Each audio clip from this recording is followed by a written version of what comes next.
Olá, pessoal, sejam bem-vindos a mais uma entrevista aqui no podcast da mineração e trazer um assunto aqui muito importante, tá? Que é a base de todo o projeto, que é o banco de dados, sobretudo o banco de dados geológico, né? E eu trouxe uma profissional aqui com mais de 20 anos de experiência nesse assunto, a minha amiga Isabela. Isabela, minha amiga, prazerzaço estar reencontrando você aqui de forma virtual. Ô, Johnny, muito prazer. Para mim é uma honra participar desse podcast. Você sabe que eu te admiro muito. Bons tempos de Carajás. E, Exato. matando a saudade agora, compartilhar aqui um pouco, né, sobre base de dados através aqui do podcast. Muito obrigada pelo convite. Só chamar aqui a vinheta dos nossos patrocinadores. O podcast da mineração é patrocinado pela consultoria Ígnea Geologia e Meio Ambiente, empresa especializada em mineração, geologia, pesquisa mineral, planejamento administrativo de processos minerários e consultoria ambiental. VP Transportes e Logística. Com mais de 30 anos de experiência, é referência em soluções seguras e eficientes de logística e de transporte para o setor mineral. SX, a plataforma definitiva para a gestão do seu ativo mineral. Tecnologia de ponta e dados em tempo real para otimizar processos e garantir conformidade. Corona Cadinhos, líder nacional em produtos e insumos para fundição, com tecnologia avançada e máxima durabilidade, entregando a confiança que seu laboratório exige. Qualidade reconhecida internacionalmente. Agradecer aos nossos patrocinadores, tá? Que sem eles nós não conseguiríamos continuar esse trabalho. Como eu falei, pessoal, a Isabela Catarina, ela tem mais de 20 anos de experiência, né? Com especialização aí também em gestão de pessoas, projeto e qualidade de manejo avançado em projetos minerários, né? Minerais. Sua trajetória inclui também aprimoramento contínuo na utilização de sistemas essenciais como SAP, GDMS, gestão de qualidade, tais como VPS, CCQ, 5S, SSGA, né? Também em saúde e segurança do trabalho, que são pilares aí na eficácia operacional. Durante anos na empresa, ela teve destaque aí também na gestão de pessoas e execução de processos de QAQC, segurando a integridade de processos e a acurácia, né, nas amostras de minério, sobretudo na de minério de ferro, né? Também tem muitas habilidades aí, soft skills para gestão de pessoas, de aprimoramento e planejamento estratégico, também acompanhamento de auditorias aí de ISO, principalmente de 14001. Tá? Isabela, a gente começar, né? Como foi assim que o banco de dados e a amostragem, né, se tornaram o foco de sua carreira dentro da geologia e mineração e também falar um pouco da sua formação? Eu comecei nesse mundo da mineração, eu fui estagiar em Carajás. E início eu estagiei na usina, aí não me identifiquei, consegui uma transferência para a área da geologia e justamente no banco de dados. Aí eu me identifiquei, vi que realmente era ali que eu queria ficar. E logo após o término do estágio, eu entrei numa empresa que trabalhei com sondagem e com o galpão de testemunho, né, na litoteca, e eu pude aprender ali a base realmente, né, do todo o processo, né, de amostragem, sondagem, descrição de testemunhos, e daí em diante segui para geologia. Aí recebi um convite para trabalhar na parte de banco de dados realmente, né, da geologia em Carajás, na geologia de longo prazo. Fiquei alguns anos, depois fui trabalhar na geologia de curto prazo em Carajás. Então, essa foi a minha trajetória, né, na geologia. Sou formada pela Escola Técnica Federal de Belém e, graças a Deus, eu consegui trilhar uma carreira que realmente eu queria estar, queria fazer, e sou muito grato por isso, por todo esse tempo na área da mineração e geologia. A gente estava falando aqui um pouco dos bastidores, né? Mas gostaria que você respondesse por que assim essa etapa de manipulação de dados de sondagem é considerada o alicerce de qualquer modelo geológico, né? E o que acontece quando essa base é negligenciada? Eu sempre falo que a base de dados, o banco de dados, ele é o ativo da empresa, né? Acho que é o principal ativo da empresa. E uma base confiável, ela vai gerar um modelo confiável, a estimativa confiável e todo o resto do processo confiável, né? Quando a base é negligenciada, quando ocorrem falhas, todo o processo, né, vai o quê? Ser impactado. Porque se eu coloco um dado errado, fica difícil depois de enxergar lá no modelo, né? Ah, o modelo foi gerado bonitinho ali. Depois que eu fui fazer uma avaliação no banco de dados e vi que eu inseri um dado que não era confiável. E aí, para voltar, é bem complicado. Para corrigir isso, é complicado. É mais fácil, eu digo que é mais fácil, por exemplo, uma escavadeira dá problema, não está performando, eu posso trocá-la. Mas mudar o modelo, como que eu vou fazer uma nova amostragem? Entendeu? Como que eu vou... Isso gera o quê? Custos, né? São altíssimos, investimentos em sondagem são na casa de milhões, né? Então, é o início de tudo. Então, eu tenho que fornecer uma base confiável para seguir com um processo confiável também. Realmente, você falou um negócio muito importante, que é o investimento, né? São coisas de Sim. milhões, imagine só. Milhões. E de locais como você trabalhou, que das minas de ferro maiores do mundo, né? Um Maior erro, do mundo. o que é que isso pode representar, né? Exatamente. Aí, na sua experiência, Isabela, né? Quais são assim os erros mais comuns que ocorrem durante a coleta de amostras em campo, né? E como é que eles impactam assim no banco de dados final? Eu fui fazendo um levantamento, sempre fazia um levantamento. Sempre eu via o quê?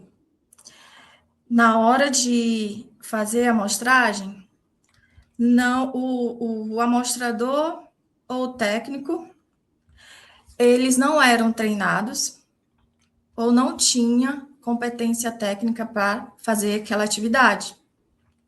E aquilo ia gerar o quê? Dúvidas, só que eles não perguntavam, não tiravam dúvidas. Então, o que acontecia? Fazia a amostragem errada, né? Então, também, material, um exemplo, amostrador, que não era ideal para fazer aquele tipo de amostragem, um testemunho. São pequenos detalhes que impactam na geração, né, do dado, da qualidade do dado. Outra coisa, coletar informação topográfica, fazer o levantamento topográfico ali daquele furo, daquela amostra. Já via muito problemas nisso, de erro topográfico, levantamento, né, espacial. Outra coisa também, identificação da amostra. Na hora de colocar a identificação nos sacos ou nas caixas coletoras. Se aquela amostra ali, eu coletei uma amostra que era minério. E na hora de colocar a identificação, eu troco por uma amostra que era estéril. Uhum. Olha a confusão que é. Então, assim, tinha também um problema seríssimo, né? Nessa parte de identificação de amostras. Também o local que é armazenado essas amostras, porque eu coleto amostras e eu vou enviando ao laboratório conforme, né, vai surgindo a demanda. Então, aquele material fica ali guardado. Só que aquele espaço, ele tem que ser apropriado, né? Eu não posso ter um espaço descoberto, eu não posso ter gerar muito volume de amostras que fica empilhando, empilhando, empilhando, e às vezes perde, né, a identificação. Então, isso causa também problemas, né, da integridade da amostra, né? Então, vê muito isso. E os principais erros são esses, de trocas de amostras, na hora de fazer o cadastro, eu troco ali a identificação dela, como eu já falei, e também troco as coordenadas. Gente, esse problema de coordenadas é... Então, tudo isso gera um prejuízo, né? Impacta diretamente no decorrer, na qualidade do processo, né? E para voltar, fica complicado, porque você já coletou aquele material. A não ser que você tenha ali a metade do testemunho guardado, que esse é o requisito, né?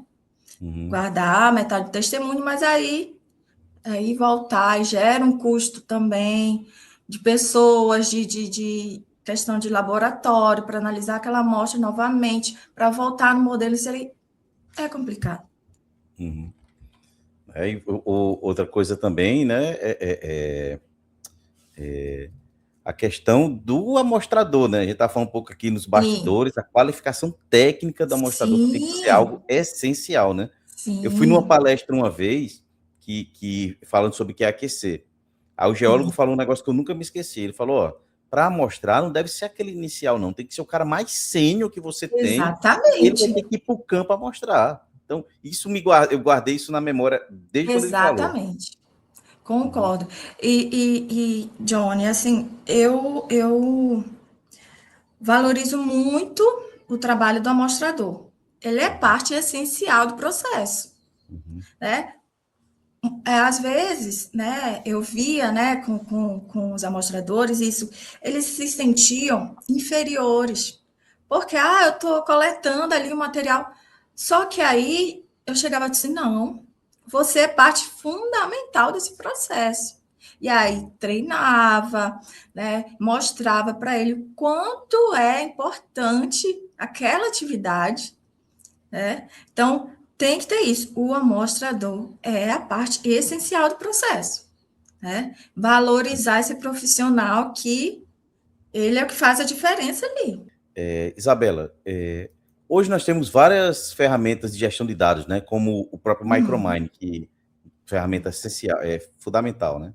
Como assim a escolha de software, né, influencia na integridade e segurança das informações? Total, eu acredito que a escolha do software, né, do sistema de gerenciamento de banco de dados, tem que ser muito criteriosa.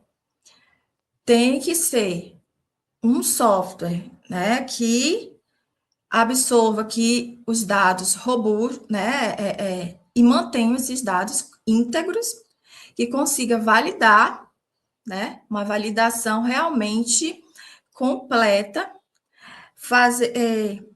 ter rastreabilidade, né, porque não adianta só ter um sistema de banco de dados que todo mundo pode entrar, que todo mundo pode alterar. Não, tem que ter rastreabilidade e também um software que aquele meu depósito precisa, né? Confiável e que consiga otimizar o nosso processo, né?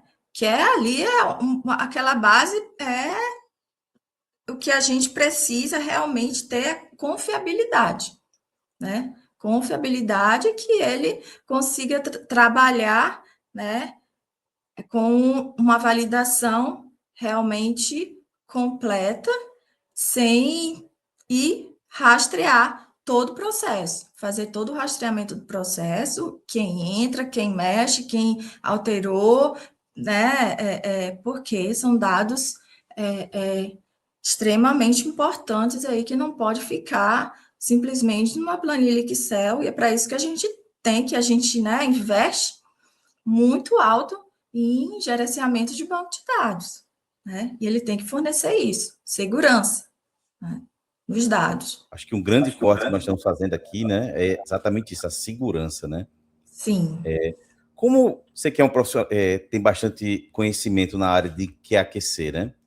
Como a estrutura desse fluxo, né, de QAQC é eficiente, né? Seja eficiente para garantir que os dados sejam confiáveis mesmo antes de ir para a estimativa de recursos. Sim. Como é que se estrutura aí? Sim. Nós podemos dividir em duas partes.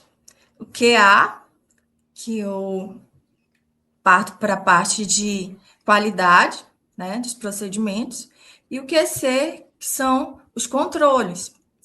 No QA, eu vou criar o quê? Os procedimentos operacionais de cada processo, né? Vou fazer a parte de treinamento da equipe. A equipe tem que estar qualificada, treinada para fazer aquela atividade, né? Aí vou montar todo o passo a passo, aquela questão de qualidade mesmo, gestão da qualidade. Uhum. Na parte de controle, que é o QC, aí eu vou iniciar o quê? Inserir as amostras de controle, né? Para garantir a exatidão e a precisão, né, dessas amostras. Com amostras de branco, que eu vou analisar ali a contaminação, né? Avaliar a contaminação das amostras. As amostras, a amostra padrão, que eu vou avaliar o teor, né, do laboratório, ver como é que o laboratório está analisando aquelas amostras. Inserir duplicatas de brita, para avaliar a parte do processo de britagem, pulverizada, né, para avaliar a parte de pulverização das amostras. E um ponto também muito importante são as inspeções que você tem que fazer, tanto na gestão de galpão de testemunho, que gera ali a amostra, né, que coleta as amostras, quanto também nos laboratórios, porque é sempre bom a geologia, né, trabalhar junto com quem gera ali as amostras, que são a equipe de galpão de testemunho, a litoteca, e também a equipe que analisa essas amostras, né, que é o laboratório. Então, é sempre trabalhar em conjunto, né, trabalhar em conjunto.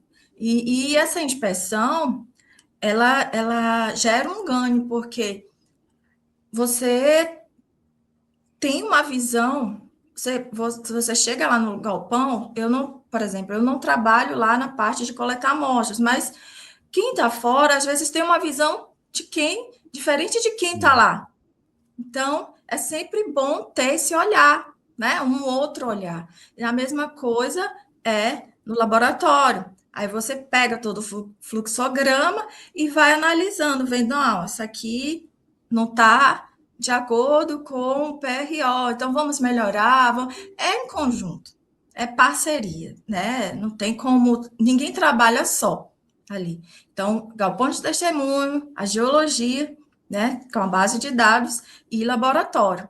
Aí sim, a gente consegue garantir esse controle e a qualidade, né, dessas amostras. Uhum. Entendi, né? E para quem está assistindo, né, pode pensar assim, poxa, eu assumi um projeto de banco de dados hoje e peguei esse legado, né, que está antigo, às vezes mal organizado, ou antigo e mal organizado. Eita. E como uma profissional experiente, né, qual é o seu primeiro passo assim, para limpar e validar essas informações? Bem, eu já passei por essa experiência e, assim, foi um desafio muito grande. Primeiro, você tem que rastrear as fontes. Quais são as fontes dos dados que eu tenho? Com o dado histórico, né, nós temos muitas planilhas em Excel ainda, né? Tinha também a questão de caderneta de campo, né? Que antigamente o plano de amostragem, a descrição eram feitos nas cadernetas. Então, você vai fazer o levantamento dos dados que você tem. Depois, você vai comparar se tem o dado físico ou se tem um dado digital. Aí você vai comparar. Está condizente essa informação no dado físico, que é ali, que era caderneta, que era um livrão, com o que está no digital, na minha planilha, né, que os dados históricos, geralmente acontece isso. Aí eu vou comparar, né? Depois disso, você vai também, uma coisa muito importante é criar um log com todas as informações que você encontrou de divergência. Então, você tem que registrar tudo, que você vai analisar furo a furo, a amostragem, descrição, survey, a parte analítica. Então, tem que fazer esse levantamento e a comparação dos dados. E depois, vendo que se tiver alguma divergência, né, entre os dados, aí você vai, anota tudo. Caso não tenha informação, você não vai usar. Informação incompleta, você não usa, porque é melhor não usar um dado incompleto do que ter uma informação errada dentro da base, né? Se tiver como fazer uma reamostragem daquele testemunho, né, daquele furo, ótimo. Se ainda estiver material, né, aos 50% geralmente do furo, eu solicito ali a reamostragem. Se não tiver, eu posso fazer também um furo próximo daquele que existia, para fazer aquela correlação. Então, é um trabalho bem minucioso. Eu sempre falo que é um trabalho de formiguinha. Você, sabe, tem que ter muita paciência, não adianta ficar se descabelando, porque é muita informação, sabe? E só reforçando, se tiver dúvida naquele dado, não use, né? Ou, se tiver como fazer uma nova amostragem, uma reamostragem daquele furo, com a metade do testemunho que ficou, ok. Se não tiver mais aquele material e também tiver recursos para fazer um novo furo, aí você vai fazer também um novo furo, né? Para validar aquela informação. Mas informação duvidosa não pode entrar na base de dados.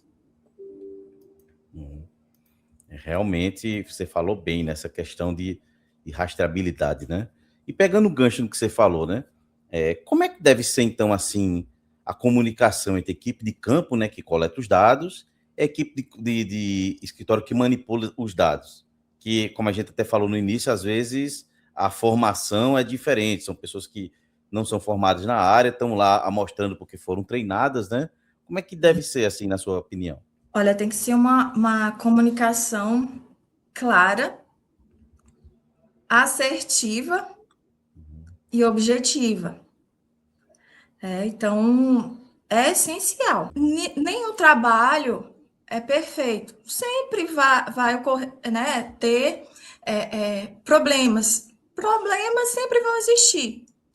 Mas quando você informa, né, olha, aconteceu isso, vamos...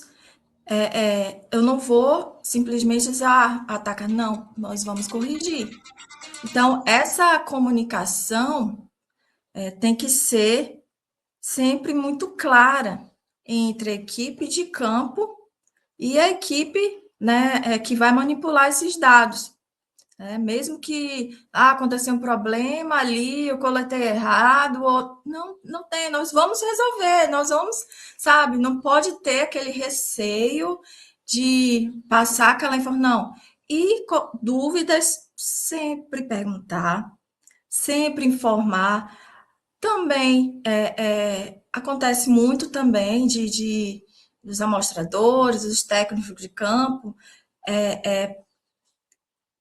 mostrarem o quê? Melhorias, né? Porque eles estão ali, né, no dia a dia, ali na prática realmente do processo, então eles começam a ter uma visão diferente, olha, a pessoa que pode melhorar, então essa conversa é sempre uma comunicação realmente clara, uma comunicação realmente eficaz, né? Porque a gente sabe que grandes problemas aí acontecem por falha na comunicação, né? E é uma coisa que é simples e básica, é o básico, né, Johnny? Em todo processo, né? É isso, falem, perguntem, né? Vocês podem, eu sempre falava, olha, vocês podem sugerir melhorias, mostrem, né, que vocês também são os donos do processo, né? Estamos aqui para trabalhar em conjunto, né, sem ruídos aí na comunicação. É verdade, né? E hoje em dia se fala muito em inteligência artificial, né? Como é que você vê que o uso de IA ou automatização, né, ganha de Uhum. espaço real, assim, na manipulação de dados de sondagem atualmente? Olha, cada dia mais é crescente. E isso é ótimo. Isso é ótimo. Por quê? Isso reduz o erro humano. Quanto mais o sistema é automatizado, menos tem manipulação Uhum. manual ali, né? Hoje, você já tem ali na própria sonda, o dado já é coletado ali na hora, né? Os dados do furo já é transmitido pela nuvem, então, assim, é em tempo real, né? Antigamente era o quê? Boletim escrito ali pelo sondador, já pensou, metro a metro, escrevendo, tanto de erro que tinha, né? Porque acontece erro de digitação. Então, assim, e a automação e a inteligência artificial veio justamente para contribuir, para melhorar realmente o nosso processo, né? Então, eu acho ótimo. Veio só para melhorar mesmo. Chegando à parte final aqui do nosso podcast, né? Para você, assim, né? Para jovens profissionais, estudantes que estão nos assistindo, né? E gostaram do assunto e querem se especializar, assim, nessa gestão de dados geológicos. Quais competências técnicas e também comportamentais são essenciais hoje, na sua visão? Olha, a pessoa ela tem que ter realmente uma base geológica muito boa, né? Ela tem que conhecer realmente do processo de geologia, tem que gostar realmente, né? Você vai colocar em prática ali o que você estudou na faculdade, na escola técnica, você vai realmente colocar em prática. Então, quando você tem essa base, né, técnica, junto com a parte também de TI, né? Você tem que gostar, né? E tem que ter essa expertise em TI, porque isso trabalham juntos, né? Geologia e a parte também de TI, que é um processamento de dados. E ser uma pessoa curiosa, uma pessoa extremamente detalhista, né? Porque são detalhezinhos que no final vai fazer uma diferença muito grande. E você tem que gostar de analisar, análise crítica, né? Você tem que ter um senso crítico e você tem que ter paciência, muita paciência para trabalhar com base de dados, né? Porque é algo que é trabalhoso hoje, né? Com a automação já ajuda muito, já reduziu bastante o tempo de validação, mas mesmo assim você tem que saber não deixar só a parte de automação trabalhar, mas você tem que analisar também com a sua base técnica, né? Você tem que fazer a avaliação também, né? Não pode deixar só o computador trabalhar por você. Você tem que fazer aquela avaliação, porque geologia é isso, né? Não é Verdade. algo, não é produção, né? É uma coisa que eu sempre falo, que geologia, ela não é produção, né? É analisar, é analítica, analisar. Eu tenho que ter, né, aquele tempo, eu tenho que ter a base técnica para fazer aquela avaliação geológica correta. Senão, não adianta, né? Exato. Gerar o dado e eu não saber, né, trabalhar.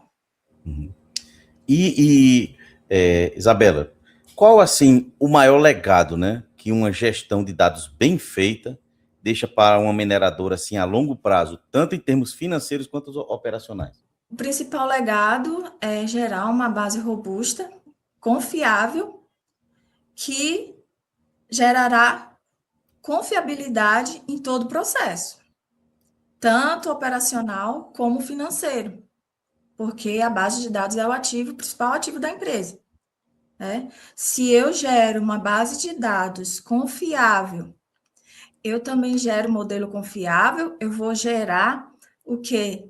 Eu vou conseguir, né, passar por todo aquele critério de auditoria que os códigos internacionais solicitam. Então, a minha missão aqui é, quando tiver auditoria, seja aprovado aquele banco, aquele modelo. E isso gerará o quê?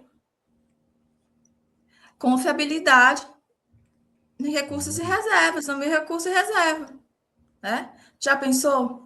Eu fiz a base, fiz o modelo, gerei ali o modelo, gerei o recurso, estimei tudo, já vendi o minério, e quando eu for lavrar, não tem o minério. Só que eu já vendi, né? Eu falei que no meu modelo tinha aquele minério, que na minha avaliação, no meu estudo, estava lá. Só que aí minha base estava errada, meu modelo estava errado, estava com falha. Então, quando eu gero o processo inteiro com uma base robusta, confiável, eu vou gerar também um ativo confiável ali para a empresa, né? Tanto na parte operacional, ali o processo, como financeiro também. Eu vou garantir que aquele recurso existe, né? E que é confiável. Então, é isso. Perfeito. Isabela, muito obrigado pela sua participação. Tenho certeza que esse programa vai dar muitos bons direcionamentos a quem está iniciando essa carreira. E as portas estão abertas para quando quiser voltar para esse assunto, tá certo? Estamos aqui a postos. Pode chamar que eu estou pronta. Perfeito. Obrigada, Johnny. Que agradeço. Pessoal, lembrando que o podcast da mineração é patrocinado pela Ignea Geologia e Meio Ambiente, site igneabr.com.br, AVP Transportes, site vptransportes.com.br, SX Requerimento Minerário, tá? Acesse o site requerimentosminerários.com.br e na aquisição de qualquer plano deles, você tem 15% de desconto aqui com o nosso cupom podcast15. Também a Corona Cadinhos, que é líder no setor aí de equipamentos para fundição. E também lembrando, tá? Vale destacar que a CKS Online, tá certo? É um site com muitas matérias interessantes, de conteúdo de qualidade, focado principalmente na província mineral de Carajás, um canal de confiança, né? Informação aí séria sobre o setor. Hoje o Wagner Santos, que lidera esse projeto, acompanha feiras, cobre eventos, e também é parceiro nosso aqui no podcast, tá? E está nessa região aí há mais de 80 anos, chegou com sua família na implantação desse projeto aí de Carajás, conhece profundamente a realidade. Então sigam aí o CKS no site, né? cksonline.com.br, também no LinkedIn, vocês vão ter aí muita informação confiável aí de Carajás, da província de Carajás para o mundo. Vale a pena conferir aí, viu, pessoal? E, Isabela, novamente, muito obrigado. E lembre-se, mineração pode não ser o futuro, mas não existe futuro sem mineração. E até a próxima. Exatamente. É essencial aí para tudo, né?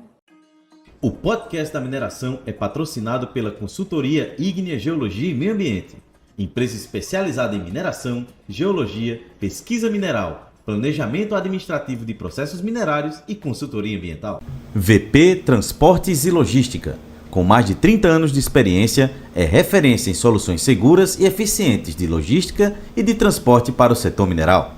SX, a plataforma definitiva para a gestão do seu ativo mineral.